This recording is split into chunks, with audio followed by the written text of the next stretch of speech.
welcome to the space where creators have aligned a positive and intellectual collab of open minds. For sharing and learning from one another, it's a vibe. We do Rosa podcast on the mic. Subscribe, educators spitting bars. I guess you didn't know I'm multifaceted and humble, taking off life goals. The classroom is my comfort zone where I plant and sow seeds of knowledge, compassion, empathy, and hope. Reading is the key to unlocking your potential.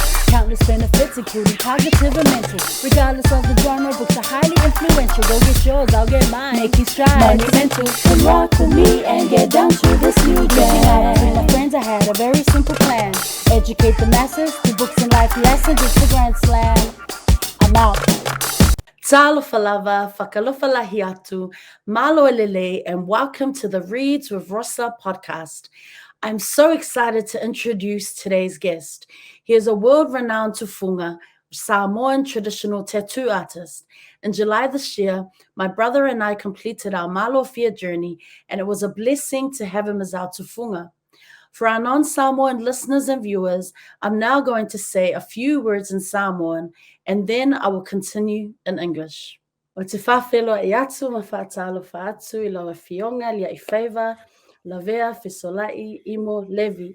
O le paia lava lea wā lea fio o la Afioga I le matua o Faiva, ma le whalua le ainga malofie.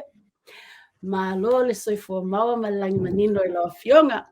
Yeah, e mua na talofa atu I la Afioga losa. Yeah,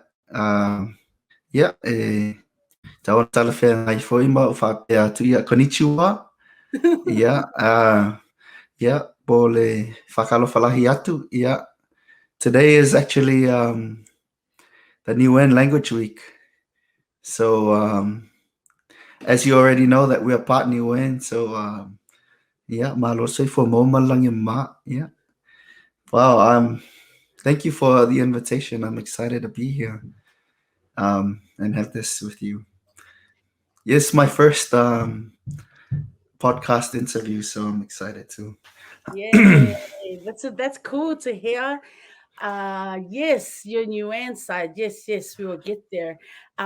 Can you, before we kind of get into the interview, can you introduce a little bit about yourself? Perhaps, your cultural roots, of course, and just a little bit about your family. Go ahead.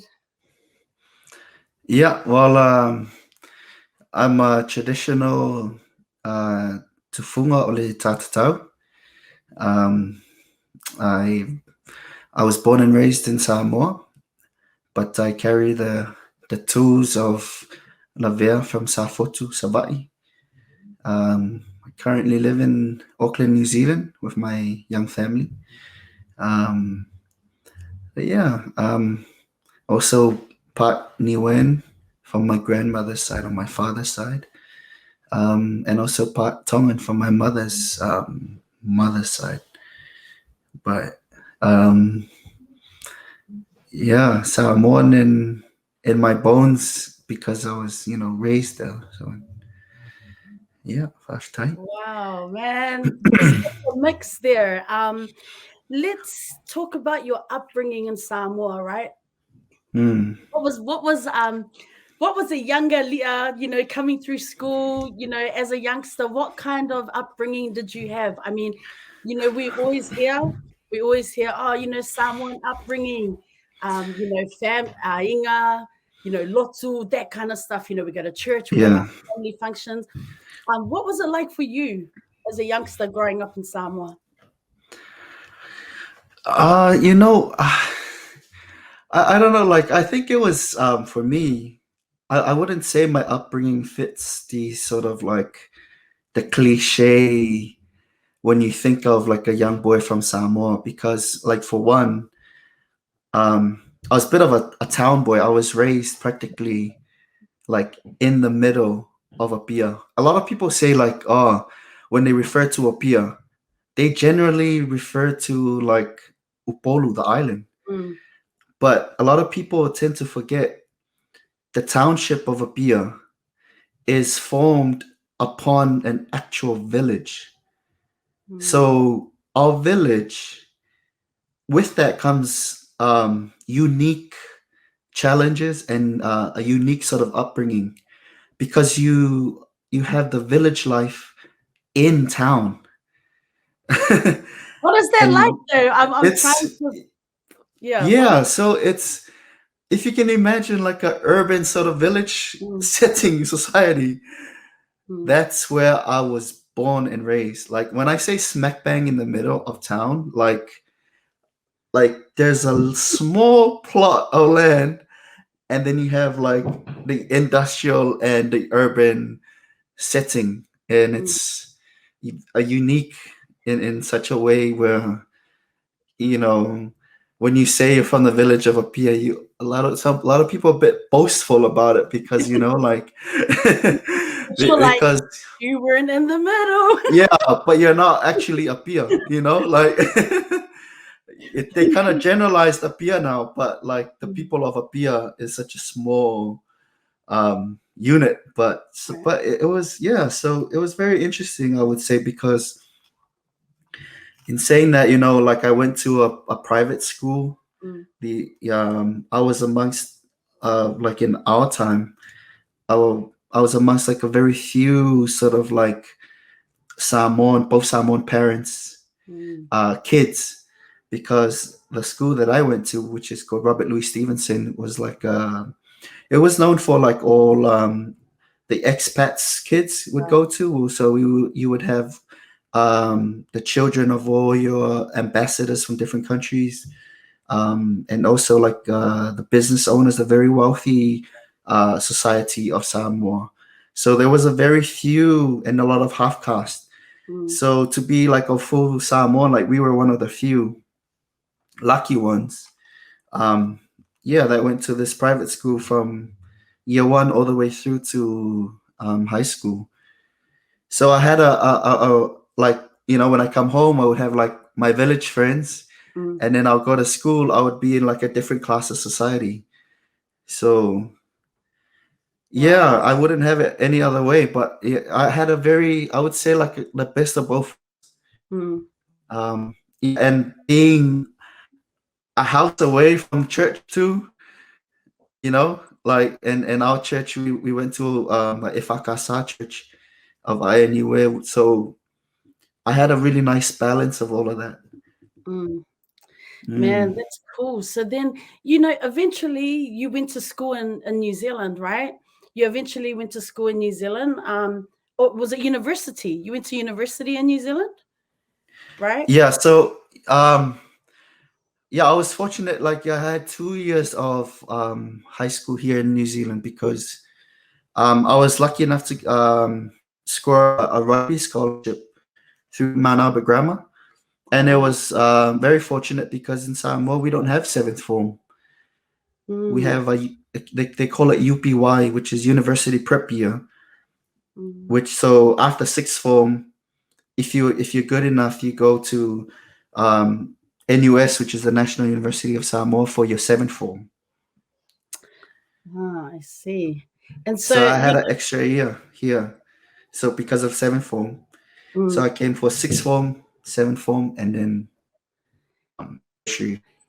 was the transition coming from Samoa? I mean, because talking about your upbringing and the kind of school that you went to. So then the transition to New Zealand, was that difficult, or were you kind of like, okay, this Mm. is it's pretty good. I've got this. Like it was quite smooth actually because like in terms of the education, the private school that I went to teaches the curriculum that they teach here in New Oh, Zealand. I see. So yeah, and being that like we taught English in the high school that I went to. Education wise, it was such a smooth transition. Mm, But like living wise, that was very difficult because yeah, I had the opportunity to stay like with boarding school, but I had three of my older brothers here, and they had a flat of their own, which was a really bad idea.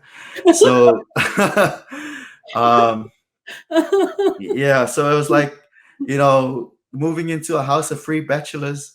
None of them have settled in or settled down, and yeah, let's just put it this way, like on my first week of school, they forgot that they forgot that I was even in the country. They forgot to pick me up from school.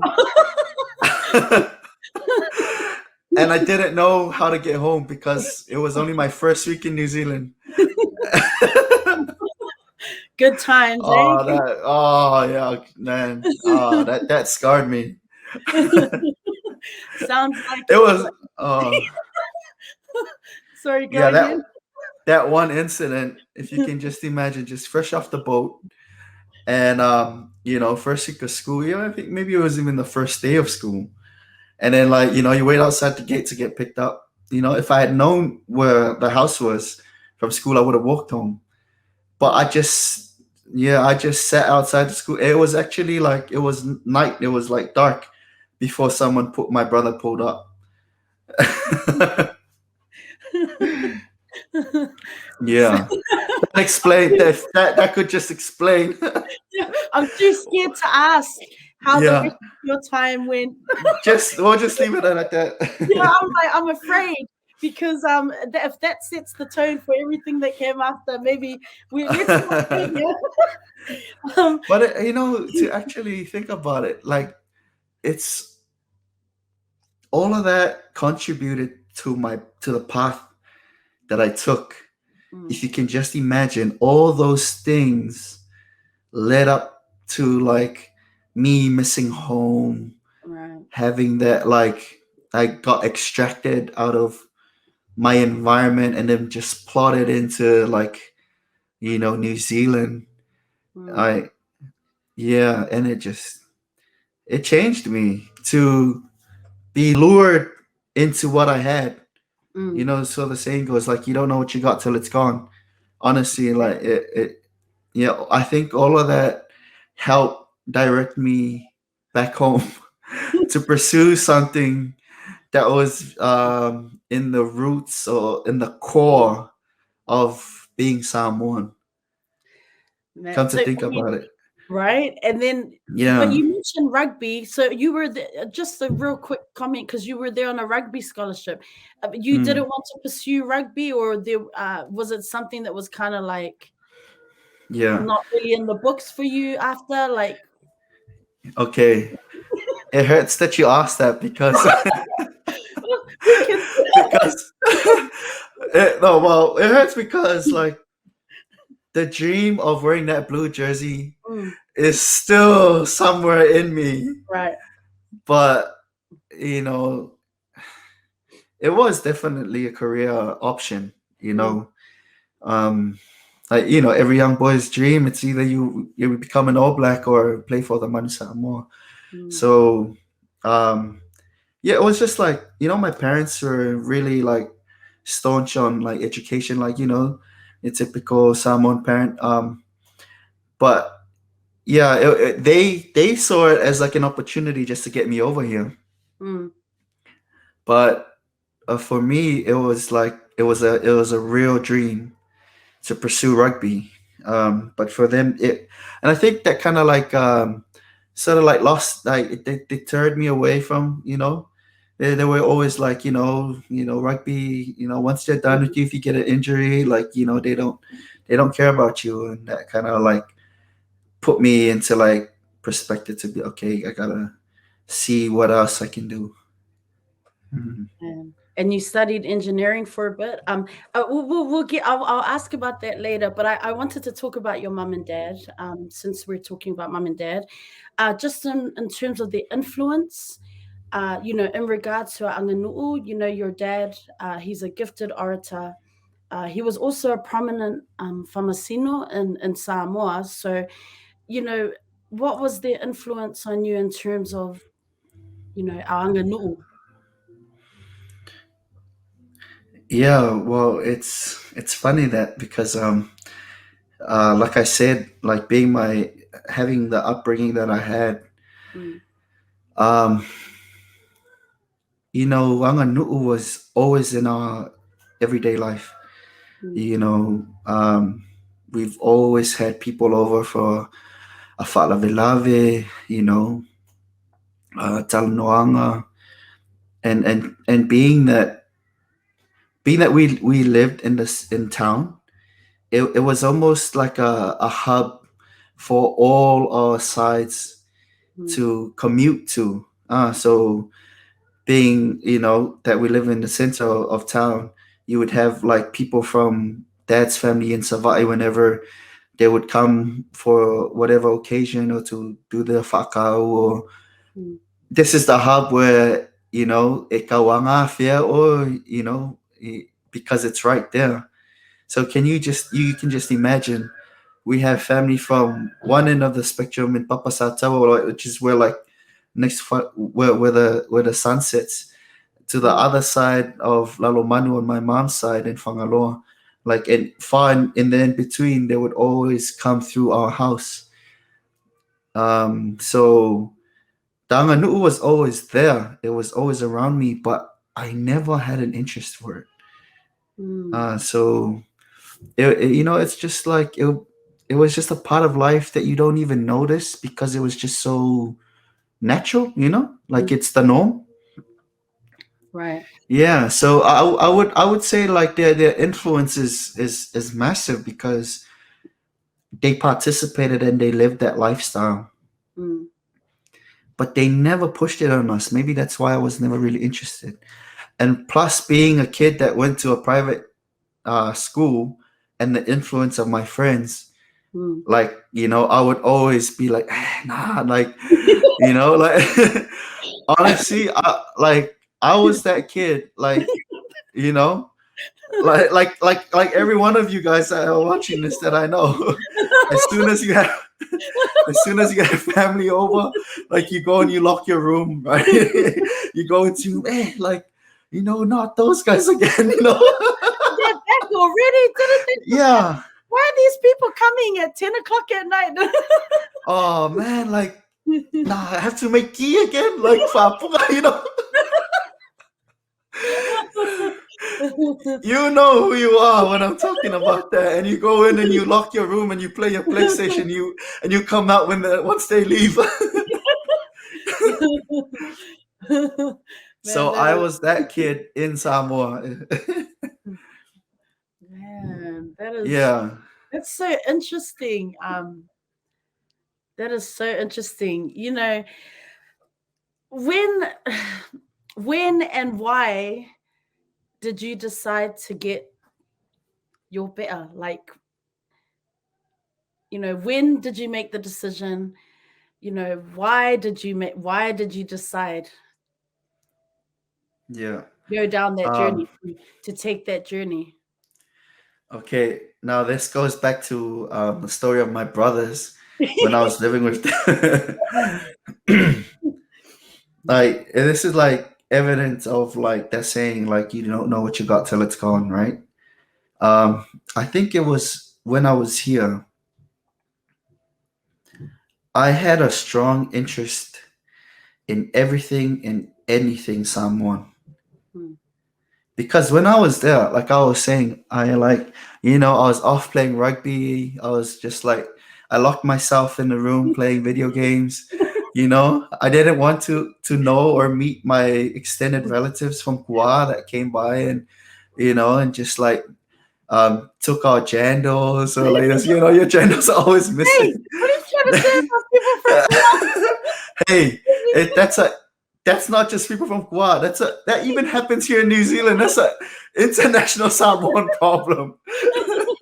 Or you have your jandos missing when you have relatives come over. Oh man, it was like, honestly, so like being here in New Zealand, like I just had a strong urge, like it was crazy. Like I was living in Samoa and I never bothered to like um I was like looking up images of like Lalomanu just to look at the beach, just to look at palm trees, just to look at and I couldn't believe that I had all of this, but I didn't take the time and effort to go out Mm. and explore, go out and look into it. And like, so it kind of started from there. Being here, I missed my friends, I missed my family, I missed my parents. And then eventually I realized I missed Samoa. Like I missed everything about it. I missed speaking Samoan. I missed being around it. I'm just the images of like a faleo or anything like that. I was so drawn to my homeland that like I eventually had thoughts of like, what about the pitta? It's like it's something that's so culturally ingrained. It's like the epitome of being a Samoan. It's the ultimate like statement, to portray your cultural pride, your identity, who you are, and all of that. So and I started googling about tattoos. I started like looking into tattoos, and honestly, back then there was hardly any material. Mm. Like like if you like Google search any of that now, it's like it's flooded Mm. with all of that. But back then, I would you'd be lucky to find anything. It was, there's just a few images and stuff. So, but that created that urge even more. Hungry. I was hungry for it. And then I decided, like, on my last year of high school, that once I returned back home for the Christmas holidays, that I'd ask my parents for their blessing and to pursue the better. I just felt like it'll be a great challenge for me, to overcome something like that. Preparing myself to head into university and challenges that come with being a young adult, in this modern society that we live in. Yeah. Man, so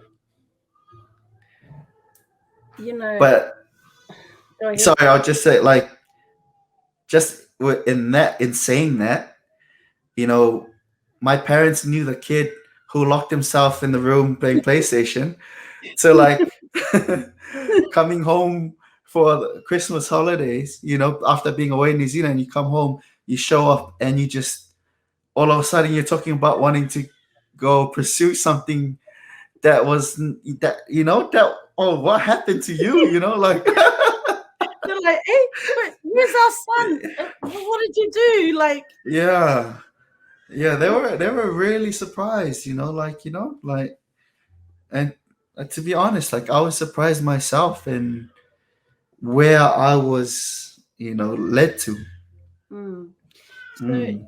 you know, how did your thinking and your actions as a young Samoan man change after you got your better? Oh man, it had a drastic impact in my life. It completely, um like, I did a full U-turn into what I wanted to pursue, and then and also my passion to reinstall and revive Danganuu amongst young Samoans. It really, I saw the void. I saw that there was a big gap from, um, people like myself who were passionate about being Samoan, Mm. and then the gap, or how to get to being Samoan and fulfilling that sort of sense of belonging, and what does that mean? I just felt like, um, to reach and reconnect people in a way where, um, that that being Samoan is not only just being by your DNA, your blood, or who you are, but in connecting into like understanding and living the lifestyle, and the duties and the responsibilities that come with that. Mm. Mm. So, at what point did you then decide, I want to be a tufunga? I want to now go further and take another big step, you know, as Mm. a young man. Yeah, what? Like, It it was immediately. It was mm, almost immediately after I got my pitta. You know, sometime during the process when I was getting tattooed, like, um, and then my father, kind of like, um, was preparing me, and teaching me about like our family history of on tattooing, and that's when I found out that we were one of only two tattooing families, and that was huge. And to be told that we haven't had a tattooer in our family for well over 3 generations, I felt the urgency of and the responsibility to make an effort to return the tools and to revive the practice on our side. But more importantly, I saw and I realized, like, that sort of that gap that I was talking about, like that bridge, just bridging the modern day Samoan into reconnecting with our cultural roots. And I just felt like I realized, in order to pursue this, I really had to understand, and I told myself, for one, what can you provide? What can you bring to the table? What can you offer? And to identify these things. If I didn't have anything new to present, I had no business to pick it up to perform the work. Because for one, the practitioners who were already doing the work were doing like a tremendous job in terms of like the aesthetics of it. Yeah, like the skill level was at its absolute ultimate. But um in terms of like reconnecting and having like a real um sort of like heart to heart and a real passion for people, to bring them through, not only as to tattoo as a physical like doing thing, but like have an impact on lives, like, to draw people into, to be more interested in nanganu'u. And I felt if I could do that, then, for one person, then I would bring something new to the table and offer something new. And I also felt like there was improvements in terms of like, the house standards and all these other issues that I felt like I could bring to the table. So I had two main, sort of like passions, was to do that and upskill myself to exceed the level of excellence that the work was being performed at already. And if I could do those two things, then yeah, I have a right to pursue this.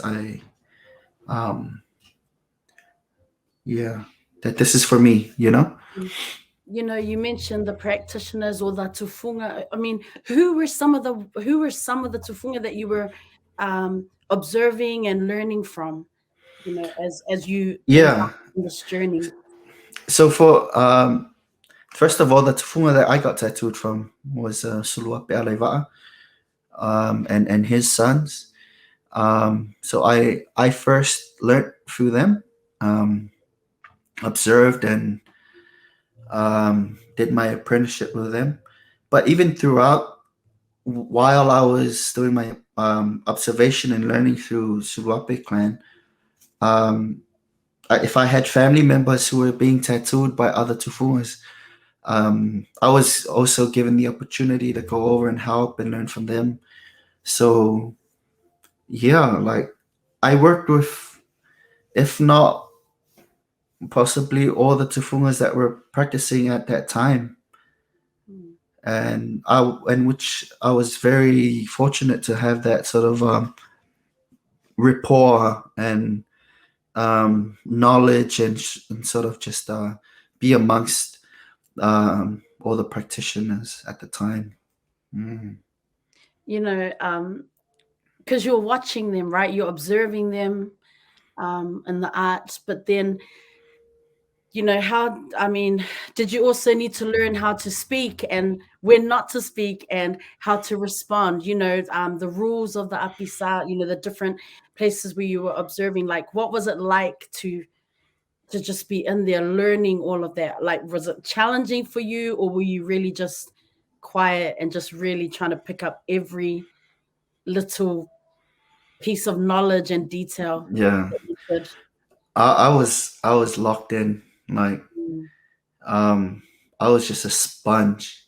Just like, um, you wouldn't notice me in the room, but like at first, like you won't even touch anything to remotely involved with the process, because at first you just sit in and you just like observe.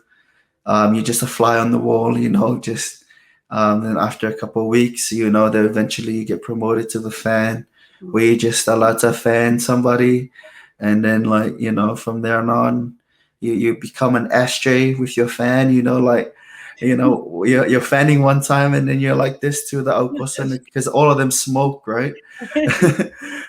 And then, from then on, like I was just lucky enough that like one of the kosos like was sick and couldn't make it in that day. And then I was eventually just like, they looked around the room, there was no one else, and then they would just just check me the gloves like to hop on. So and then once I did, like I never sort of like looked back, you know, because I had already had that time to kind of like observe and learn. Mm, But yeah, you pick up on it, I think they could probably answer for how maybe like how amateur I was, and like, sort of the mistakes I made, or maybe spoke when I wasn't supposed to at times, which I don't know. But like, and now seeing and observing or being on, the Tufonga seat, like I certainly can pick up when people jump or when they're not supposed to, or like, yeah, there's definitely protocols and sort of like rituals around mm, the work when it's being performed, who to speak, at what time, and how to talk, and all of that, which I think, that's the aspect that we need to teach our people. mm, Yeah, so that we learn about those protocols, so that we don't lose the essence and the importance of the work. Mm. Because all those things make up who we are, as people. It's not just the appearance of the tātatau. It's mm, how we are and how we behave as people and how we conduct ourselves. mm. Important. I want to talk about Leulumuenga Fine Art School. Okay, I want to specifically the Sons of David group. Can you tell us a little bit about that? What was the purpose of the group? Who was in it? Yeah. So a lot of people don't know. So I actually like I walked away from tattooing in that phase of my life. So I had been like apprenticing for like 2 or 3 years, and then I just felt like I had this idea, right? I had this dream where like, okay, if I'm gonna pursue this, how can I make it like sustainable in Samoa? Yeah. So I thought, okay, I had this vision of having like this modern tattoo shop where you could like have the best of both worlds. You had the owl and you had the machine, and I felt like, oh, I had to upskill my drawing and able to provide the drawing tattooing aspect with the gun.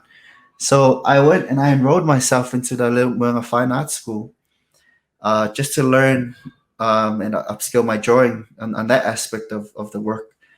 And I ended up like picking up like a paintbrush. I learned everything else, like chisels. I learned how to carve, and it kind of just like sparked my interest in fine arts and other aspects of like being creative.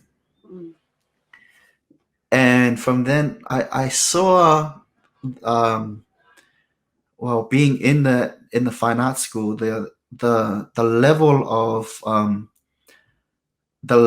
of where they perform their artwork, and it's what's the word? It's the discipline that goes into exceeding or holding such a high standard. And it was such a shame that you groom these kids to such a certain level of performing their art, and then they just end up selling Lava, or they just end up selling, or just going back to the manga. They go to a fine art school for like 3-4 years just to like for nothing, just to have these commercial sort of like below par level of art, or just like from what they were doing in school. So I thought, like, how can I sustain or maintain? I could see the passion, but there was no avenue for them to let out that sort of skill work that they were producing.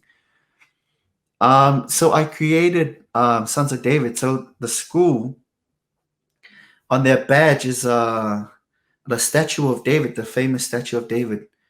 Um, so all the products of the school is all these Sons of David, because it was an all boys school with the odd female.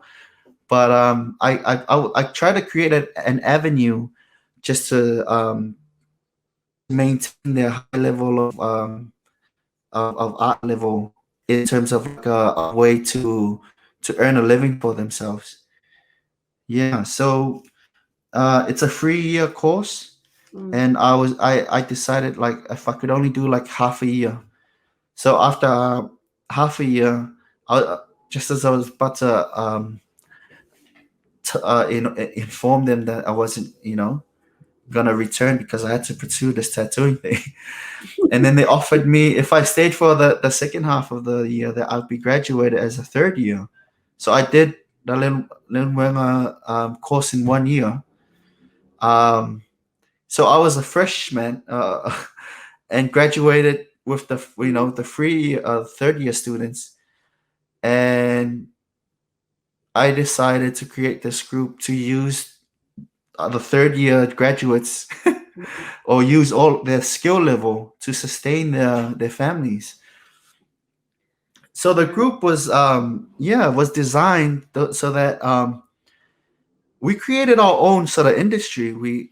I had people that I knew from going to Robert Louis Stevenson, whose parents like ran who own hotels, and on that level, that, hey, we can come and like decorate the rooms, or like carve the posts and all these things. And so we basically like created our own market using our skills. So yeah, that's what Sons of David was. Man, that's such a cool initiative. I mean, if that's not giving back to the community, then I don't know. Do you know what I mean? That is such Yeah. an amazing initiative. And what we're I saw that you guys had like done the carving in the Catholic Cathedral in Levi. Like, when you see, when you're in Samoa, like thinking back, and you see some of these places where you've had a hand, and or your group has had a hand in some of the artwork and the carvings, like how do you feel when you see that? Oh, it's very like, of course, there's a spark of like um pride in the work that we've done. Like, just I would have hoped to have more, and being like, we were well on our way, because like we had done a lot of stuff also for SIDS, like this big international meeting that came to Samoa. So we had a hand in a lot of that. In the media room, there were a lot of carvings and paintings all across the sports facilities in Faleata. But yeah, it's very humbling when people point out, and not a lot of people know of our hand in a lot of those things. But like, it's like a little quiet like secret. When you see it, you're like, oh yeah, we had like we did that, Oops, or like, sorry, it's a secret. oh We're yeah. looking. Yeah, no, it's nice to see. Like I now that you know, like now that I think back to it, like I just kind of wish that we had done more. But it's I really had to go back to my original plan of tattooing, because if I had pursued, you know, and go went that way, I don't think I'll be here, you know, like on the tattooing side of things. But yeah, there's just I just have aspirations. Like there's so many things that I want to do, but you know, just always short on time, or like just had to like manage. Yeah, Maybe that's something you can go back to later, or something. I don't know. Run a yeah, company or something. I always thought that I could, you know, like that I could do all of it, but it's just a matter of like maybe if yeah, if we share the load with tattooing, that'll free me up, you know. Mm. So, I want to talk about the expo, your first tattoo expo in New Zealand, like your first ever experience there. You were tattooing contemporary pieces, right? But can you share a little bit about that experience, that very first tattoo expo that you went to? A lot of people don't know this, but so my very first time using the tools, believe it or not, was at a tattoo expo. So if you can just imagine doing something for the very first time in front of thousands of people, like I was a nervous wreck. So the story goes is like so there was a tufunga that here in New Zealand. Wow, man! Now thinking back to it, like it's all coming full circle.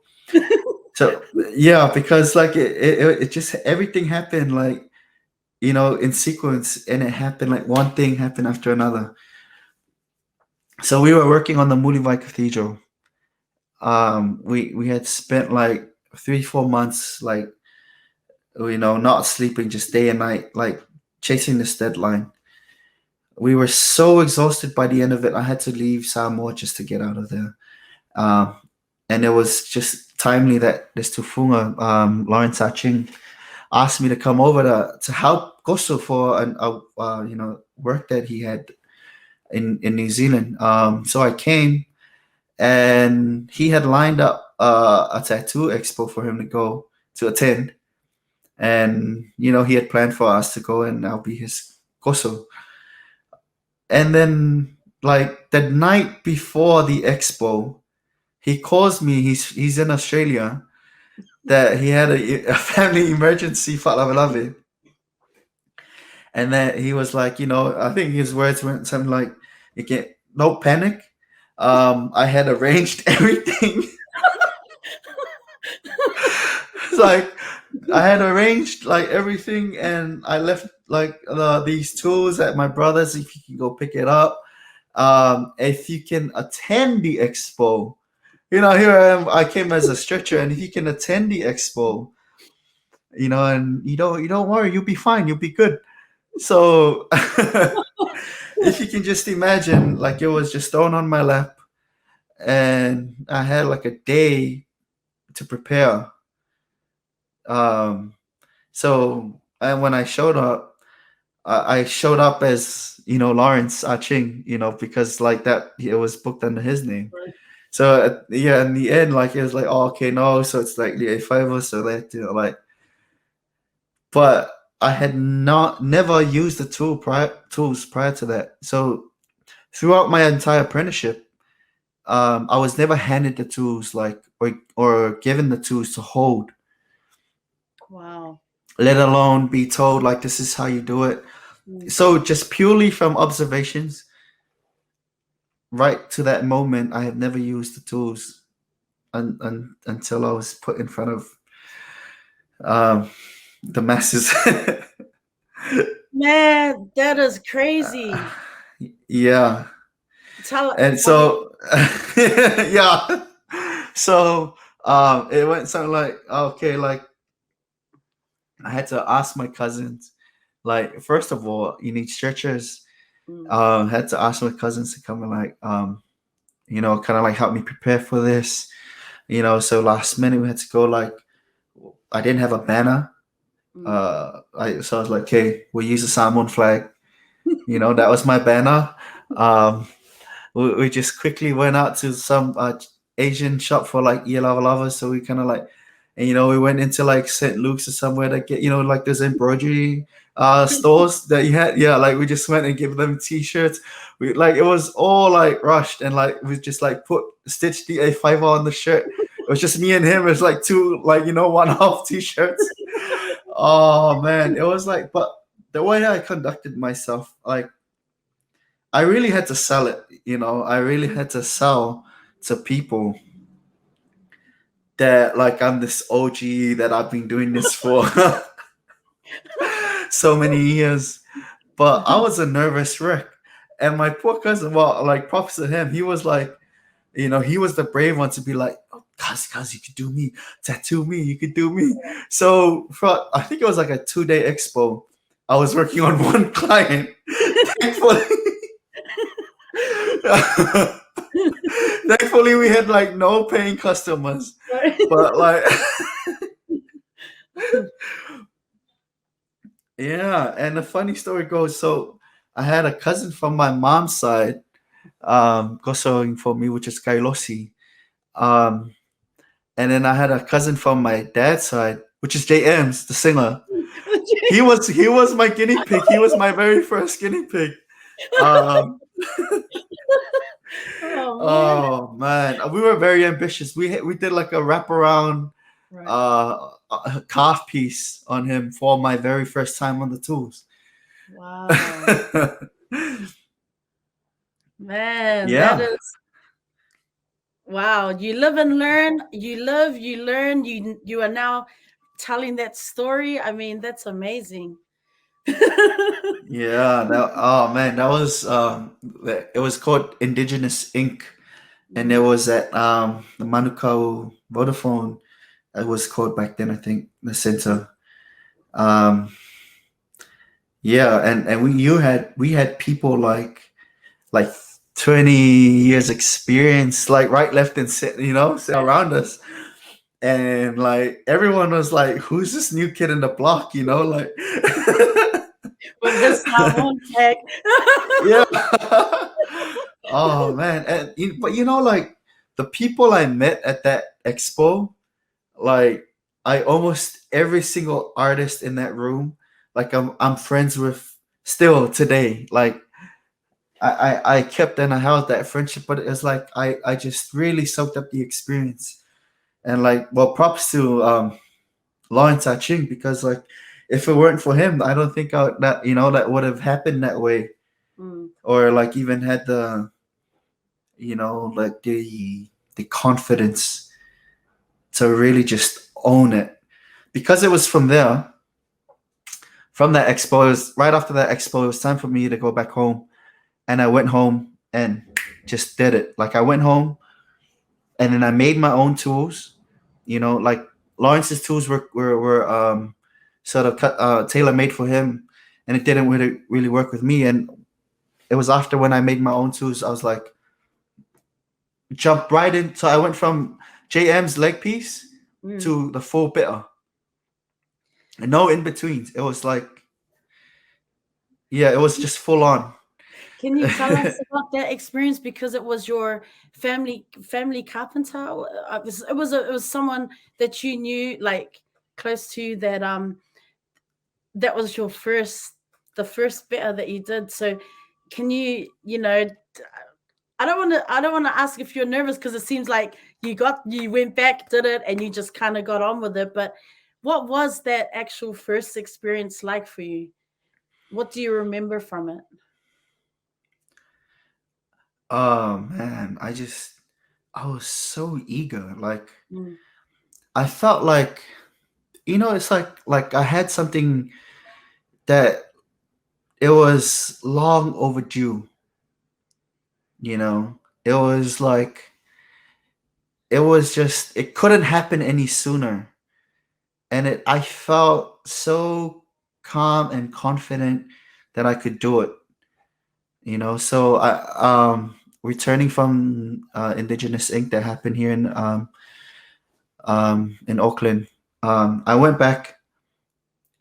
Right after I made, like, like as soon as the plane landed, even that flight back home, I was drawing the pitta from like top to bottom without even referring to the pitta anymore. Like looking at my knees or looking like, or photographs.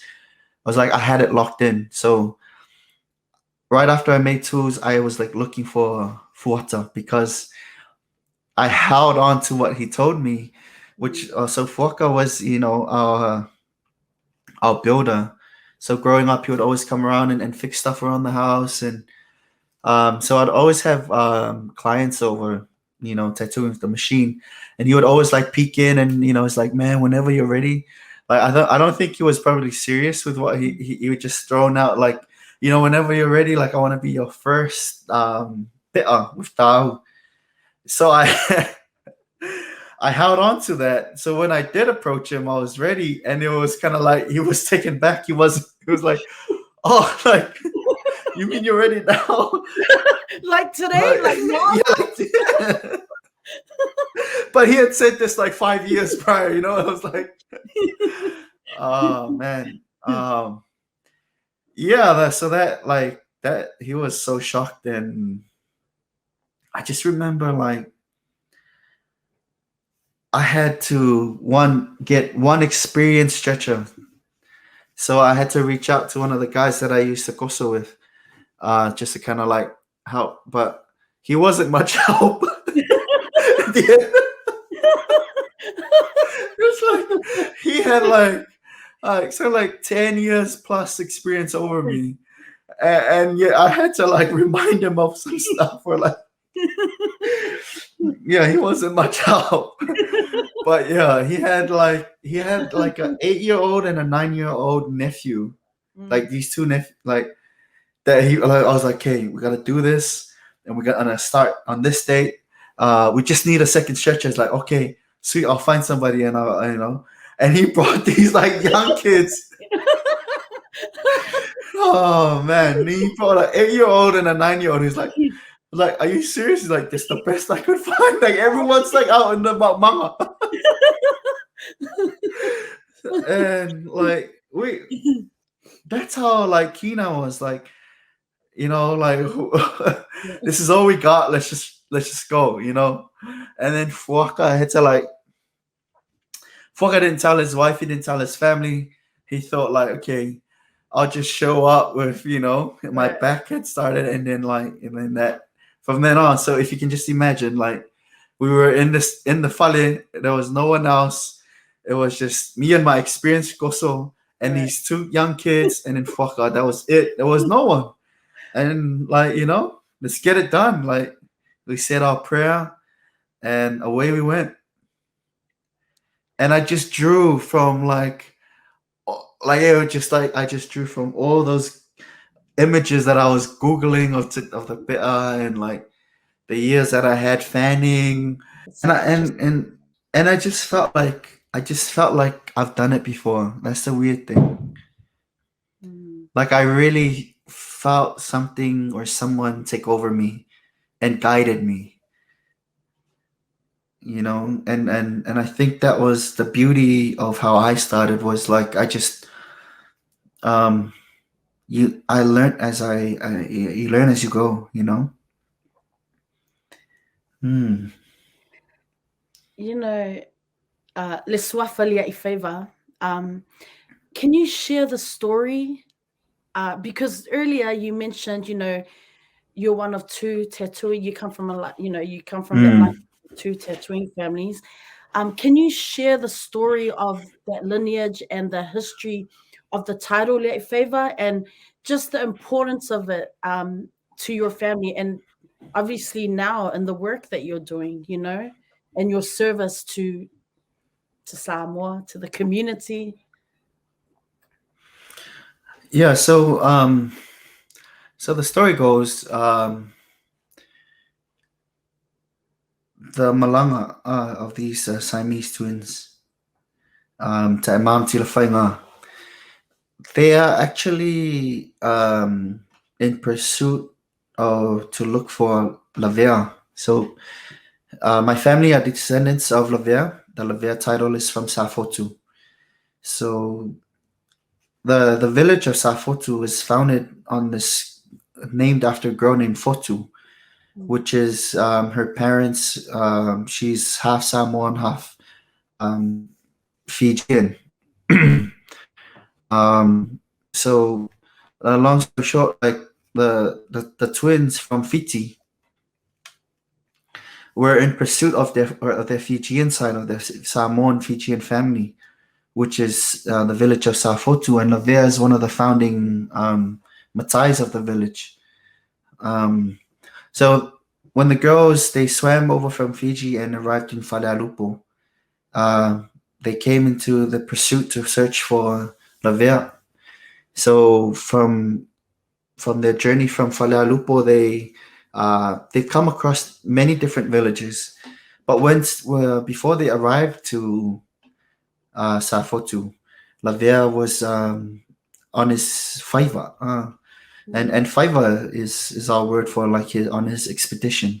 He was out either fishing or hunting or pigeon snaring, but he felt an intuition.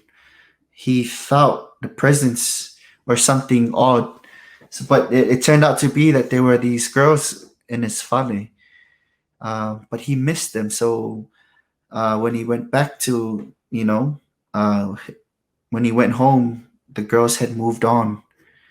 But the girls brought the tools and the trade of tattooing with them. So that's where the name Liaifaiva is. So it's to commemorate or to cement that event when the girls arrived. So Lia is the intuition. So Faiva is the expedition. Liaifaiva when it commemorates when Lavea had the feeling or during his Faiva. Ta Liaifaiva. So the girls continued their path and came across Su'a. And just as when she was presenting Su'a the tools, Lavea arrived. And then, so hence her parting words was, okay, Su'a, I've left the tools with you. You become the tool maker for Lavea to perform the art, the craft. And for Lavea, so when you perform the artwork, is that you leave your Lavea and you carry the name Liaifaiva to commemorate the time when we came to your house.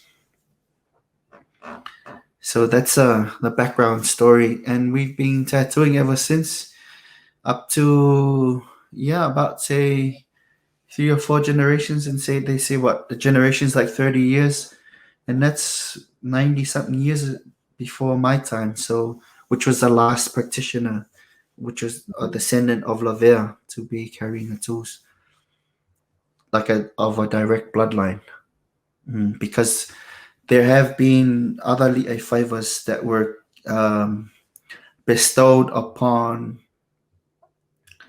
in honorary form. Honorary Liaifavas.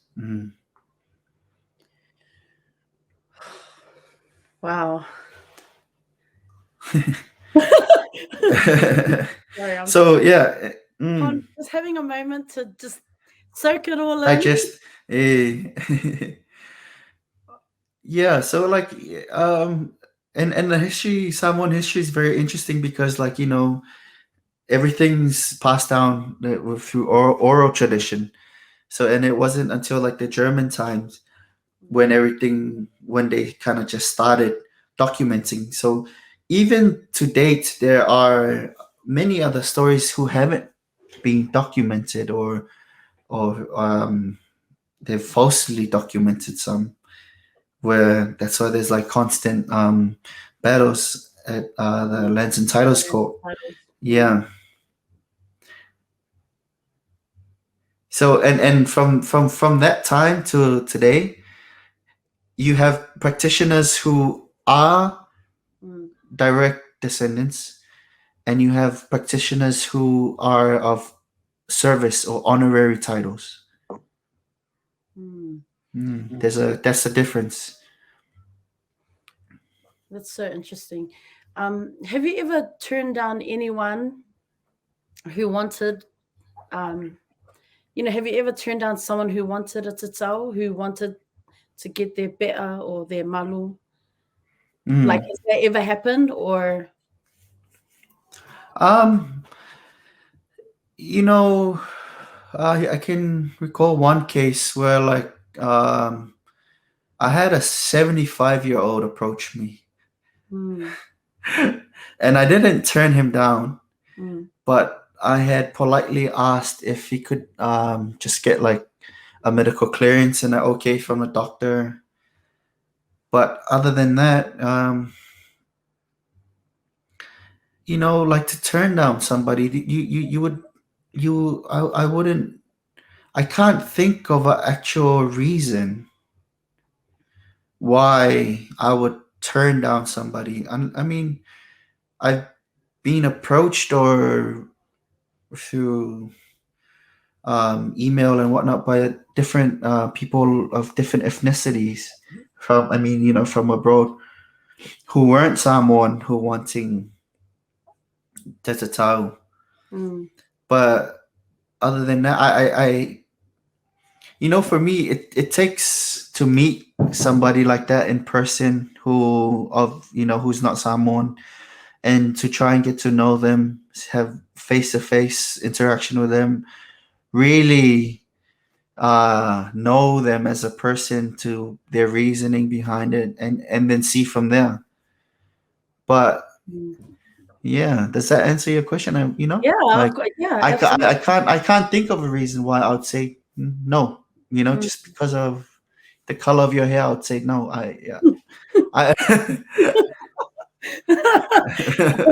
in terms of tattoos, what other tattoos do you have? Oh, you've got your be'a. What are some other tattoos that you have? And the significance, like on your body. What are some other tattoos that you have? I would say like one of the probably like the least tattoo artist there is, because I'm very particular of what goes on my body, and who from too. So like I would hope to think that like I would be setting like a good example for everyone out there who's considering getting some ink done, that you really do your research and be selective, of what you put on your skin. Because like for me, that's my respect for not only yourself but also the art form. You have some people who are tattooing. Everyone's at different stages of their journey, so like be very mindful of that. But I have other pieces from all walks of life, from different corners of the world too. But they all hold very specific and dear like significance for me. But in particular, I have one done through the Tebori method, which is the traditional Japanese method of tattooing under my arm. So you could kind of relate to where you are at the moment. But yeah, it's like it symbolizes like all the important like women in my life, being my mom, and even like my mom, my wife, and also my brother's wives. They become like sisters to me.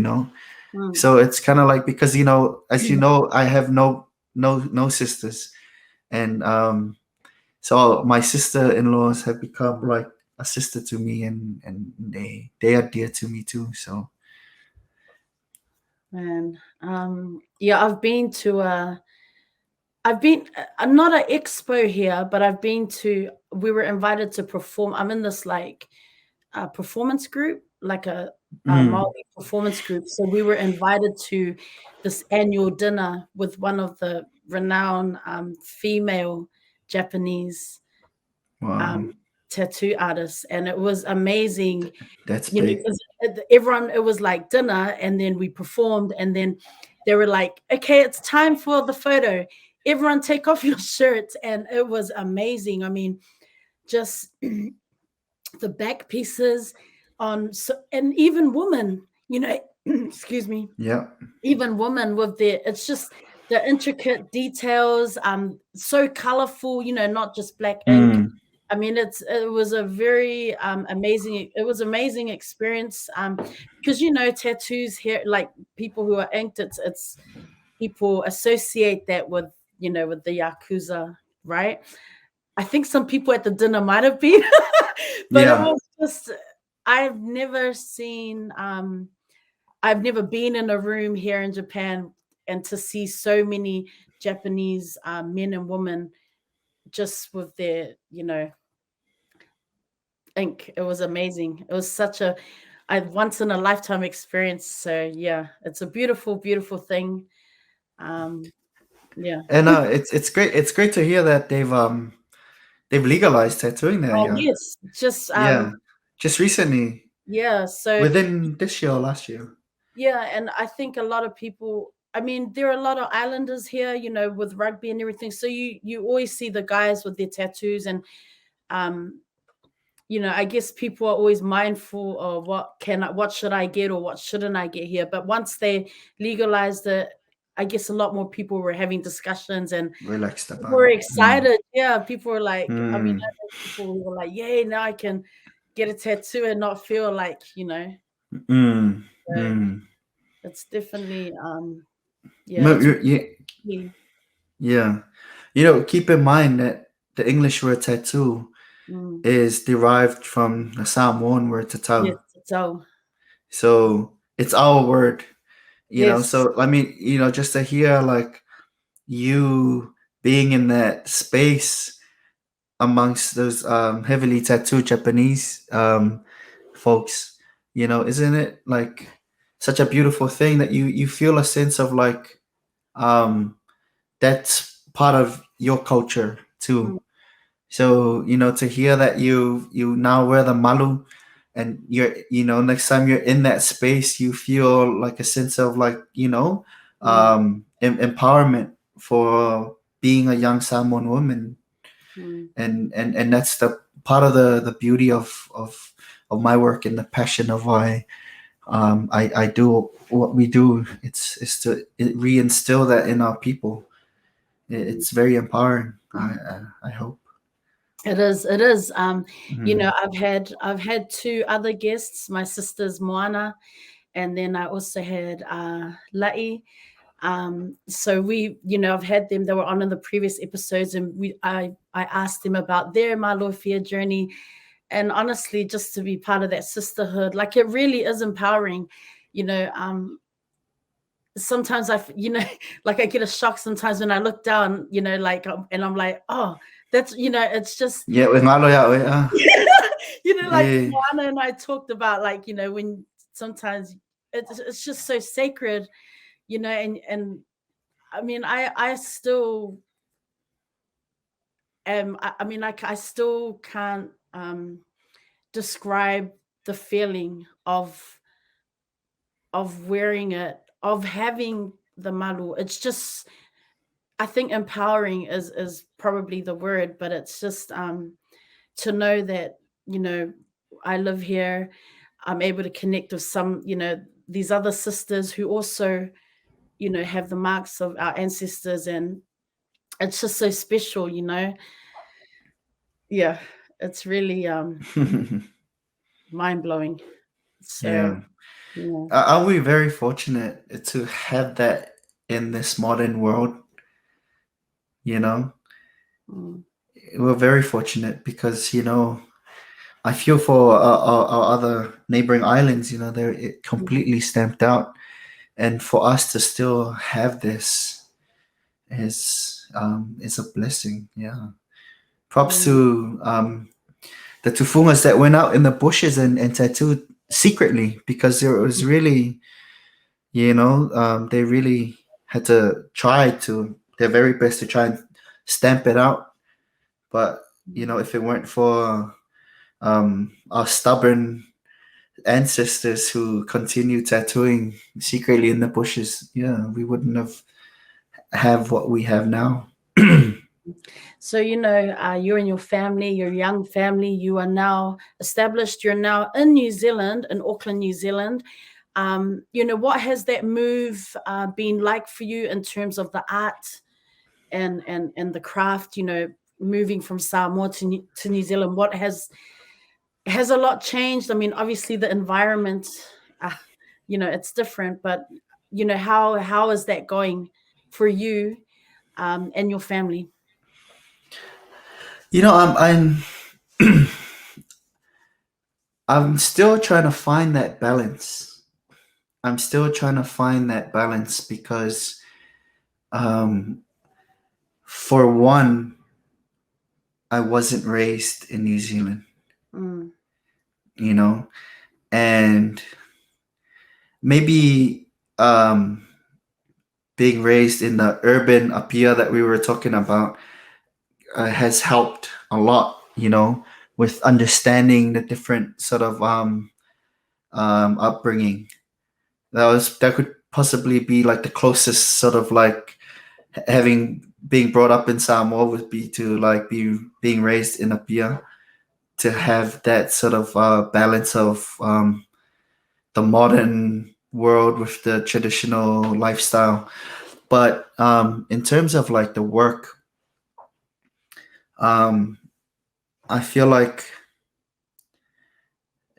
uh, this is really facing head on the challenges of trying to marry the two worlds, mm, being a modern Samoan, being trying to uphold and live a very traditional lifestyle in a foreign setting, and you being met face on like here in New Zealand, because the work that we do is deeply culturally, like, it's an ancient craft, and having to try and uphold its values in this modern scheme, modern setting, is I'm trying to find that balance. And the balance comes from our own people. What I mean by that is like, um the people that come through our doors come through like, and all of them are at different stages of their journey into learning about Samoan culture, right? And we are the medium. We have to meet them to whichever level they are at, and some, to always offer an experience that they probably haven't had before. Does that mm. make sense? Yeah, it does. It makes Yeah. sense. And with that comes challenges where Mm, like, um where do we belong? Tufungas. Where do tufungas belong in this modern world? mm, Mm. For like in the simplest of things, like, where can we perform our practice? You know, as for starters, I believe the work of our ancestors deserve a better space than our garage, people's garages. mm, Because that's the reality of where we are practicing. Not just myself, but the tufungas that live outside of Samoa. We come from a sacred space of a fale, and we come and we perform it. What is? the first immediate open space is your garage, where the garage is something that's like you store your tools in your car. It's like um, it deserves a better space. And what's the like? And I'm trying to find that medium. Mm. Yeah. Mm. Yeah, man. When you find that answer, when you figure it out, let's Yeah. talk again. Because I mean, Oh, I've got ideas. I've got like, yeah, I but we're mean, under what? COVID right now. Yeah. Well, Yeah, yeah. I mean, obviously, and COVID is I've only been here for like a year and a half, mm, 2 years now. Yeah. right. How can you bridge that medium? What, like you said, you've got some ideas. Hmm. What, I mean, can you share perhaps one of those I'll just ideas? touch Or, out. Yeah. Okay. Like I feel like you know we can't continue what we're doing, and especially in this environment that we're in with COVID, right? mm, It's more riskier now than ever to be a tufunga.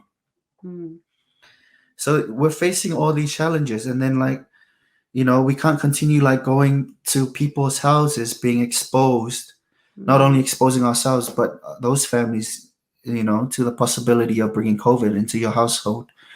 And also, if we could like, I was just tossing up the idea of like if the council could provide a facility, right? mm, A hub where traditional practitioners can perform their art. You'll have a building as such, like design with Polynesian inspiration into the structure, and then you have a side where you have like your tufumas. You would have a side where you have like your carvers. You mm, have a side where you have your langa. you know you have a side where you have your performance arts, mm, you know, the Ausiva. So it becomes like a modern cultural village, and you have all of them in one space where that would where your culture will thrive, your people will thrive, and you will have less problems in society, because our youth here are being led and pulled to like gangs and all these different things, because one, they're bored, they're distracted, and they're not their time is not being used up. I saw one of the things, the criterias of like to um for in order to pull Polynesians or people to strive in this society, is that like they have to improve in health. And I think one of them is like sports. We've already ticked that box. We're like, our people are thriving in sports, and one of them is arts. mm. And arts, it's almost like, but they're putting us into their art. Right. Uh I would Mm, like to see them put our kids, our Polynesian kids, into our own art form and right. watch them strive, watch them succeed. Right. They want to box us into what they consider to be art, because then it ticks boxes for For funding, them, for for their businesses, and for the stakeholders that come to the table, their table. But what they need to do is bring in community elders, and bring in voices that can speak on these things like our art, right? It's There's too often where they're just ticking boxes because we fit here, but it's like, no, you need to hear voices from the community, um that can have a good impact on our people.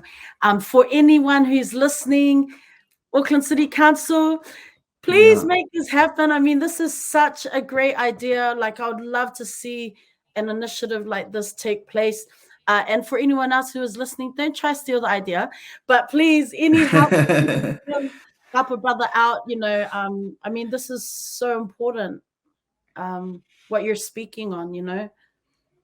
Yeah, and like in to add to what you just mentioned, is that like and our art form in particular comes with the stigma of of the outside perspective on tattooing.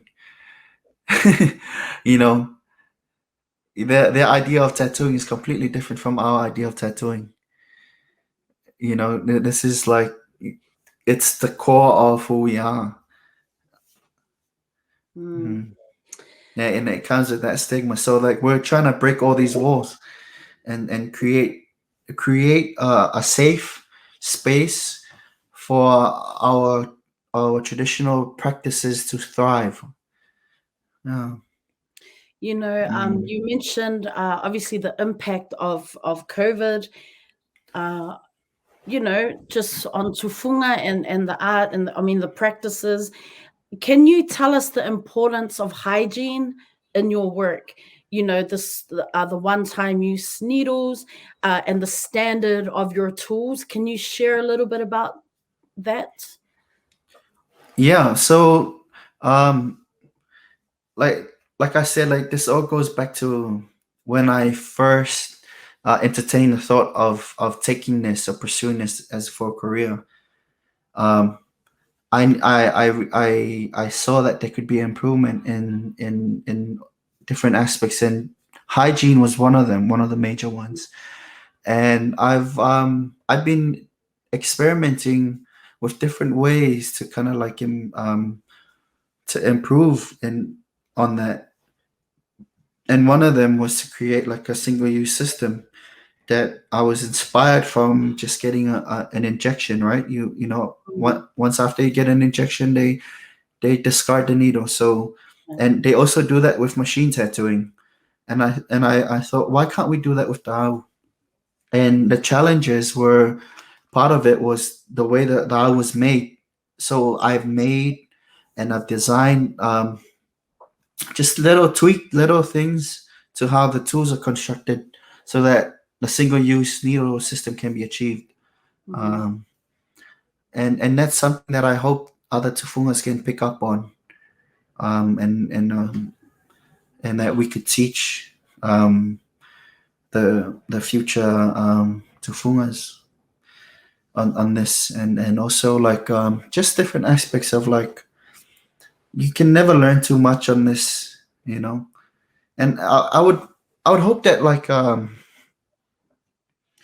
there'll be like a system where like to become a tufunga you learn all aspects of like hygiene and blood pathogens and how like a system where like if you're gonna set up a restaurant, you need to like tick all these boxes before you do, like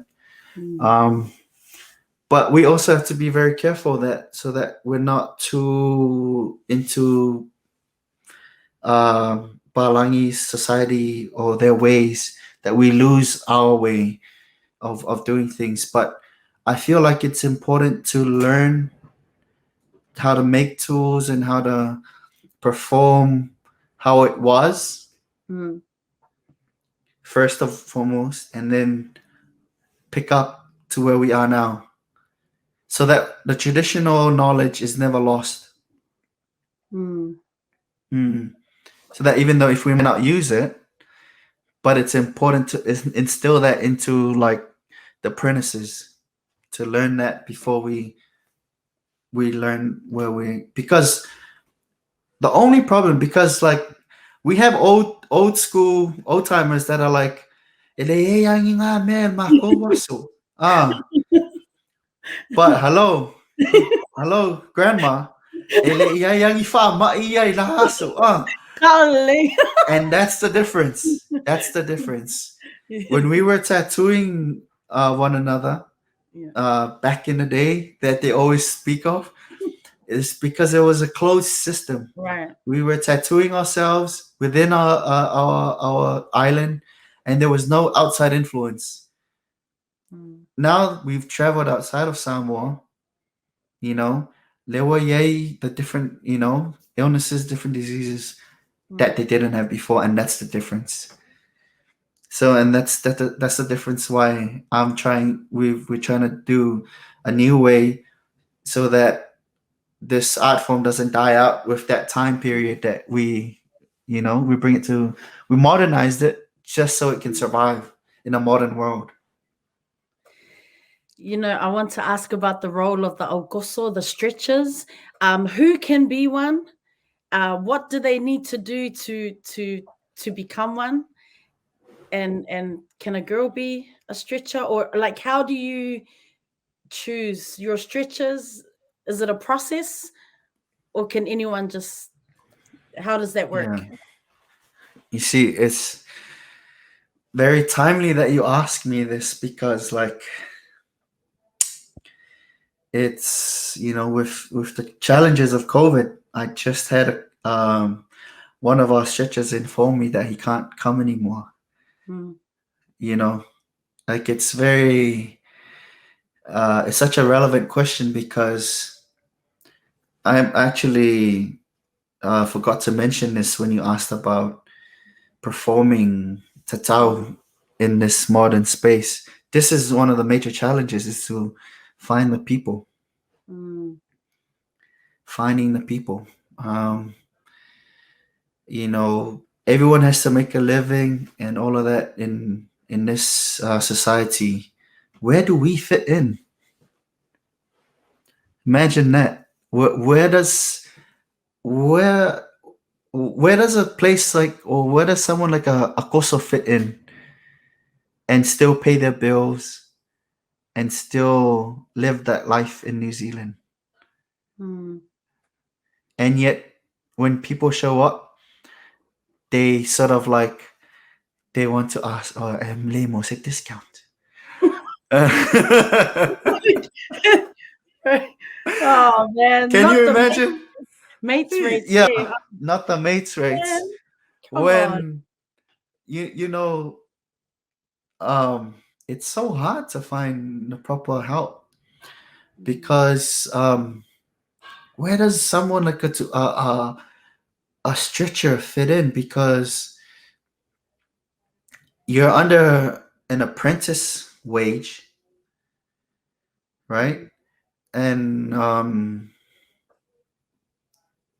and that it just, yeah, it always stops me in my tracks because like it works in Samoa, right? Because you have your cousin that he works off the maumanga and then like and he can still manage to live in Samoa as a stretcher, but in New Zealand you have a full-fledged, you have your own family to take care of on a stretcher's wage, you know. So where does that sacrifice, and that's the big sacrifice. And for me, and that's part of the challenge where I'm trying to provide for that for stretchers to still have an interest, Mm, to still meet their needs and still show up every day.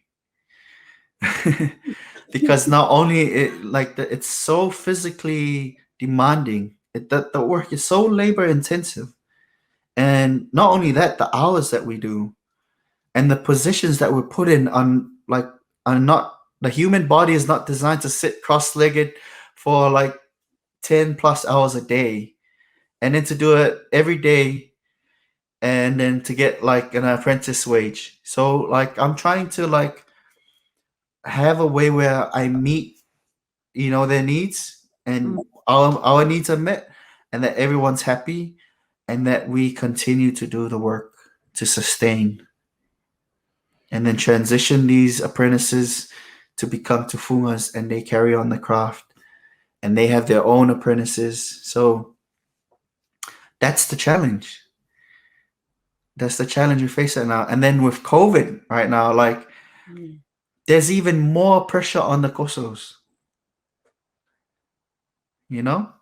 mm, So before we start back up again, I have to look for courses, and to answer your questions, like it's for me, it's anyone who's interested, mm, you know. Um, I had the idea of like passing it on to family members, but to date, Eliaya Masisio Makoainga from Safoko Mm. who are interested, or if they are, who hasn't put in the sacrifice for the work. And that's like the biggest challenge right now for me is like who who do I pass it on to next, pass the flag on? And I want to prepare these people um, in a best way possible to be responsible, and that's the key thing is the responsibility. Is to not only do the work, not only do fine work, but to Mm. be responsible. Mm. Hmm. Responsible and make the sacrifice, right? It's just And you make can't right rock up. decisions. Yeah, Yeah, you can't just rock yeah. up. And, You okay. just rock. Yeah, and also like to really have a passion and interest in the cultural side, Mm. because you can easily be like, oh yeah, I just want to do tattooing just for the sake of tattooing, Mm. you know. But you have it. It comes with a responsibility, and it's and that's sort of where like a lot of the people don't want to take up that responsibility. Mm. I was wondering if you could share a little bit about your dad, about your father, because he is the only person, he's been God twice. Um, Hey. yeah, are you able just to share a little bit I, on that? On yeah, yeah. I think there's been a few since, oh, but okay, at at the that time, time, yeah. it was you know, he had been tattooed twice already before that, but it was with the same the kerosene soot. So it was the ink that we were using before the old ink. Oh. Um, so like originally we were using candle nut to make the ink, and then we went into a phase we were using kerosene soot. So he was tattooed twice with the kerosene soot, and they noticed that it wasn't as dark as it was before, as the old ink. So when the modern ink arrived, they saw like it was darker. So he wanted to like go through it again, Mm. and till now he's still he's trying to get me to tattoo him a third time. When I'm just like, you know what, nah, you're just showing off now. Like, nah, that's enough. But like for me, like, and a part of the reason why I don't want to tattoo him this time, it's like it takes away from that nostalgic look to his tattoo. Yeah. There's something about like that old sort of faded. If I tattoo it again, it's gonna look fresh and look new, and then be like, so he's just an old man with a new, like it just doesn't look right. That's funny. Can you just share the importance of the role that your wife plays in your ngaluenga? Because you're not a one man gang. There's all Yeah. these other things that go on. Yeah. Yeah, so wow, it's the modern day man. Yeah. Yeah. So yeah, so the wife of a tufunga is Mm. referred to as the meana'i tāua. And the term meana'i tāua, that speaks in itself that um ke lea whaalole tu'u iai, because they're highly respected, because in the cultural sense, their role is the tapua inga and the preparation of everything, the behind the scenes. So in some instance, where in the times of the Fa'alolonga, they give all you know, they reap, what you sow, you reap what you sow. Then so the saying goes, it's all directed to the Meana'i Ta'ua instead of the Tufunga. Because there's a Taitomu, and people believe that like all your hard work is all because of the tapuaʻiga of the meanaʻi. Mm. That's the cultural aspect of it. And in a modern sense, Peta or Pali'i has been responsible for like running the pages, responding to people, just all the logistics and the admin work behind the scenes. And on top of that, taking care and looking after the kids Mm. and the house and everything. Because when we're working, people don't realize that we're working like, you know, 8, 10 plus hours a day. But like it feels nonstop because it actually is nonstop, right? Mm. Because like a regular job, or like if you're on like the computer, or if you're a tradie, you get breaks here and there, and you're not that it comes down to the concentration. Mm. Like you have to be concentrating and locked in for those many hours, and you don't even have the headspace to think about anything else, because if the moment you do, you make a mistake, and Mm. Beta takes that load off my shoulders and off the boys are not. So yeah, she plays a vital role. Mm. And you have so many families, who come through to support their loved ones. You hear stories and they share. What is that experience like for you? Just meeting so many, families and you know. Man, I would say that's the biggest blessing with what I do. It's my family grows every day with the people Mhm. that I meet, because people tend to forget we've opened our homes for you, Mm. you know, and we don't take that lightly. Like as soon as you open your home to somebody, you've opened your heart to them. So I feel and I consider that everybody who's been through our doors are family, because we've opened our home, literally opened our home to you.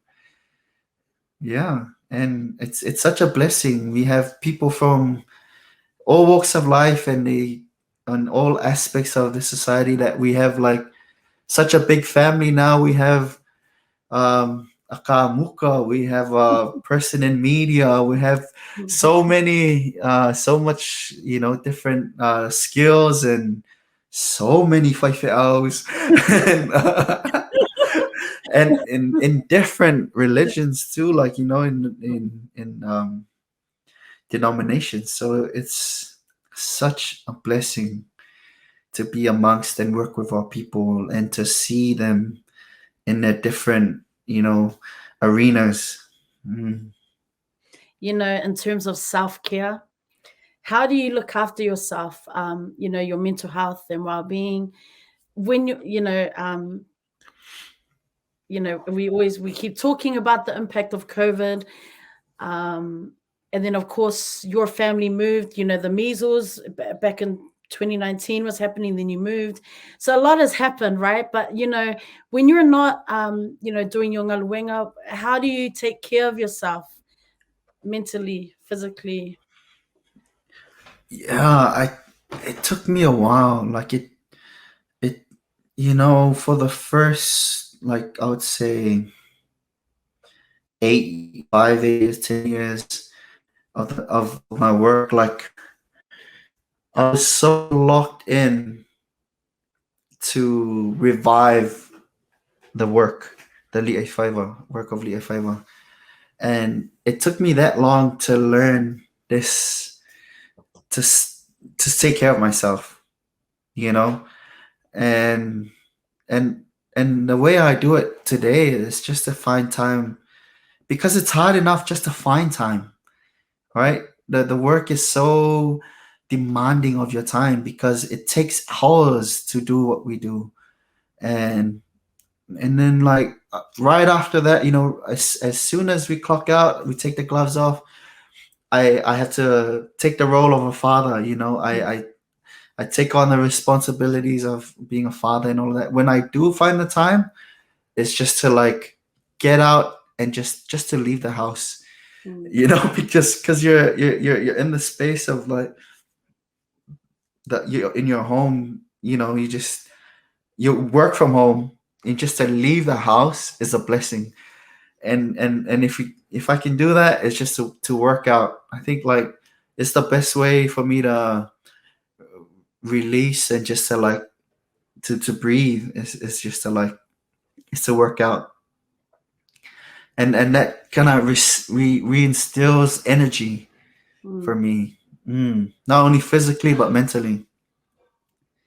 I just remember now because when you were talking earlier about the designs and things, you see it and you think about it, you draw it, when you're preparing for clients to come through, um, you know, if I mean, what is that process in terms of like the designs? How does that work? Like, do you do a lot of preparation, or is it that you've already got like, your set Yeah. patterns and art in your mind? you know it's it's more so you have to think on your feet, especially working with Tao. Mm. So when you're working with the machine, you are able to draw a prehand or put on a stencil. And the reason why that doesn't work with Tao, because you have stretches. Yeah. So the difference is, if you're working with stencil and the machine, it's just you work alone, and you can work on a particular area and you wipe that particular area and you don't even touch the stencil. So Mm. you're able to preserve what you had pre-drawn. With Dao, it's yourself and you have two stretchers who also wipe the skin. So they're constantly fidgeting with the skin, wiping. If you have pre-drawn lines, the cosos or the stretchers would wipe them off. Yes. So with Tao, you have to think on your feet, right when there and then, to decide what works and what doesn't, because you don't have the luxury of pre-drawing. Mm. And you most, like, 9 times out of 10 you meet the person on the day you start. So you don't, when you are communicating with this, this is the modern day Tufonga. When you're Mm. communicating with this person, a lot of the times you haven't seen them in person. So you decide right there on the spot, and that way, you figure out what works and what doesn't, depending on their skin tone, their body type, their size, their and all of that. Um, it's really comes with experience, and you draw from what you learned, you know, and also, with the tatau and the malu, there are particular aspects that have to be there at a particular point of the body. Mm. So in the essence of it, it's tailor made for each individual. Wow. In terms of carrying on this knowledge, carrying on the knowledge that you have, will you when or do you plan to take on an apprentice? What if someone wants to become an apprentice? What do they need to learn um, about the art of tatsau? Like, would you like to pass it on to Yeah, your kids? like, in terms of like a criteria for me, would just to be like, to be a good person. Mm. You know, never mind what you know. You could be like, you well versed, failahaunga, and know all the ins and outs of being, like, the sort of like the cultural aspect. And if you're not a good person, I don't think would vibe well with that person to even be comfortable to share the gift of the art form to such a person. You know what I mean? For me, that's for most important aspect that I look for in a person, because I'll be comfortable for that person to share or continue the work in a way and a standard that that best reflects who I am Mm. and what I would like to see for the work to continue for yeah for fellow Samoans to have that experience. You see, um, that's for like most important for me is somebody who shares the same values. Mm. Mm. And then everything else um, will come with time and the experience that you we have in the growth in the space of growth. But at the moment, yeah, we I'm working with Ezra. Mm. Um, he's the one of our apprentices. Tiso is one of our apprentices, but he's working his way. He's here in New Zealand, so we have people who are at different stages of of their life and different stages of their apprenticeship. And we also have Misty Loki. Yeah.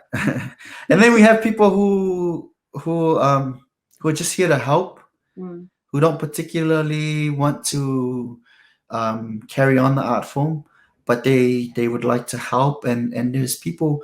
We also we open our doors to those who want to have the experience to learn the cultural aspect through tattooing. Mm. Uh, it provides that for those who have been brought up in New Zealand that didn't have that opportunity in Samoa. You can have that experience through tātatau because tātatau is deeply culturally rooted. Mm. Hmm. You know, in terms of keeping the art alive, what is your vision in terms of the art growing, you know, in the future?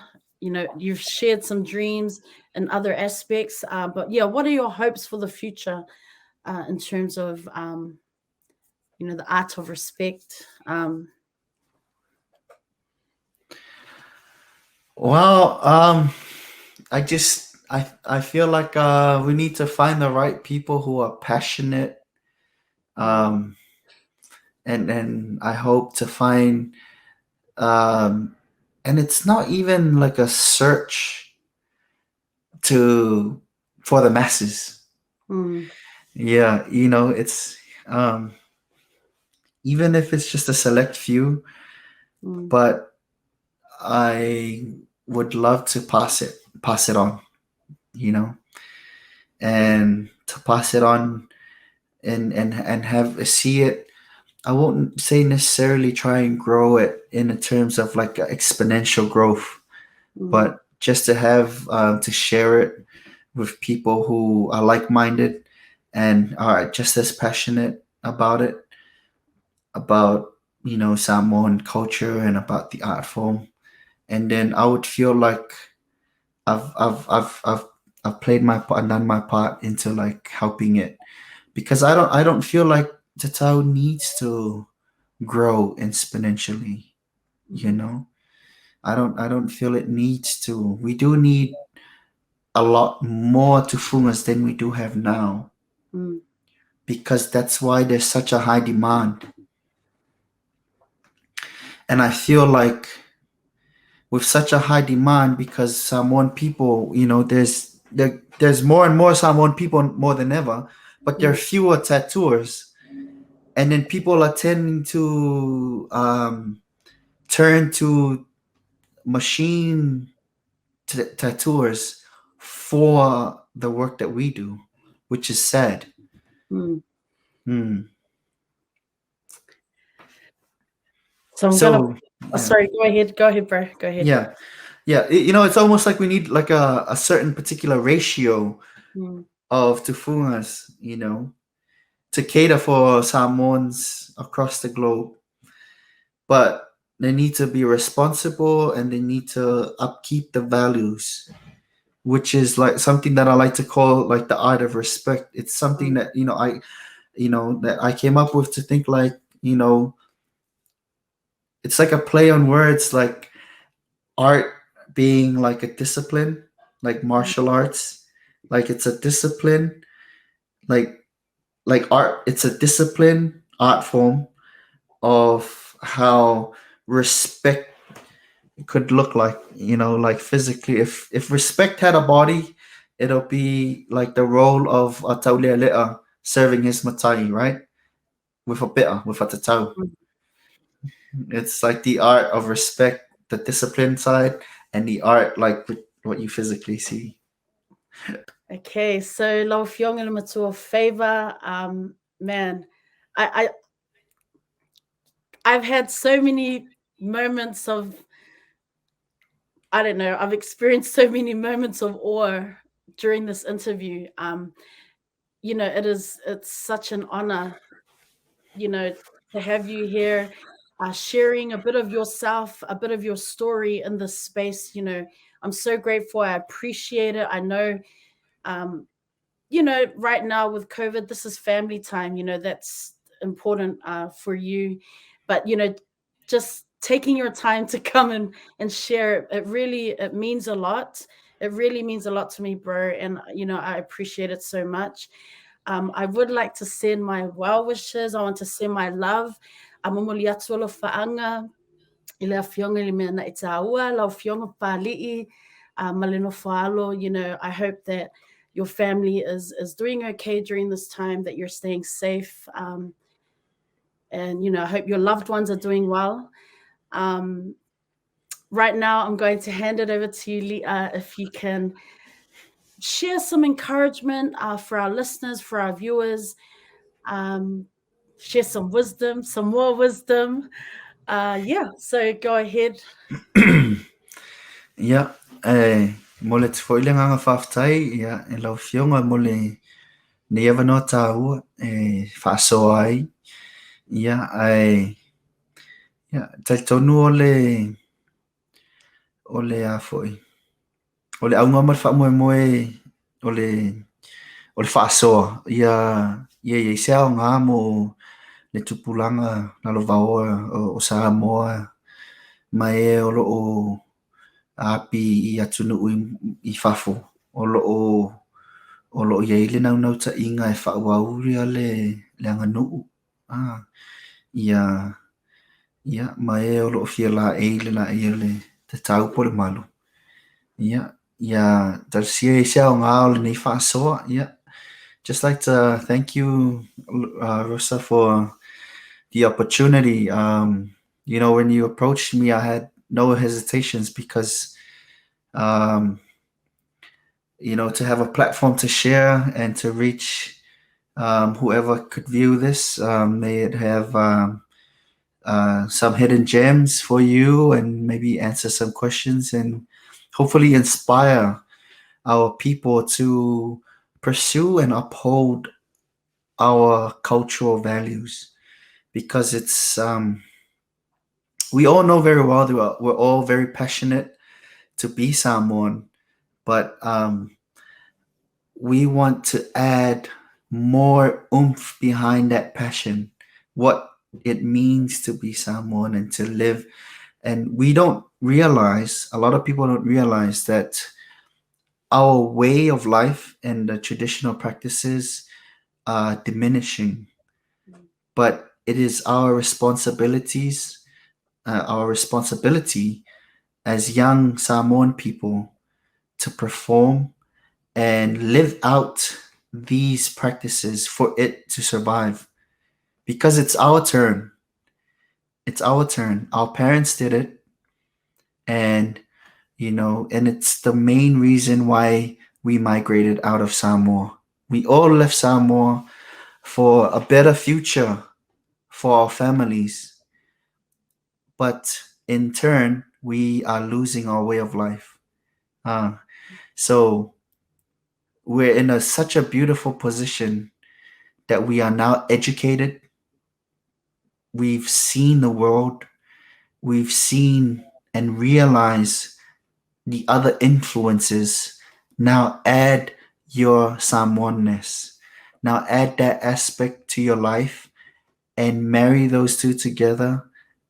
then that way we become this new modern people of Samoa that are well equipped with not only the influences and the knowledge and the know-how, which is the essence why our parents moved from Samoa. Now put that all together and we can strive and succeed in this modern world. Whaftai.